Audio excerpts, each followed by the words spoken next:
koji animirani lik po vašem mišljenju bi bio najbolji predsjednik? Nek bude Merida hrabra, ajde. Profesor Baltazar. Definitivno Patrik.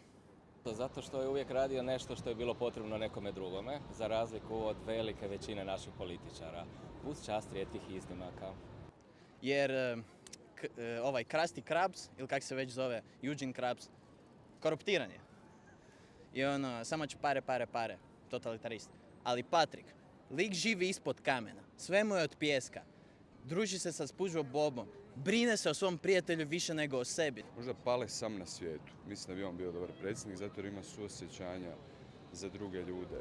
I bilo mu jako teško kad je bio sam na svijetu. Pa kad se vratio možda bio zahvalan na tome što je natrag među ljudima. Svi bi trebali biti ko Patrik. Patrik for the president 2026.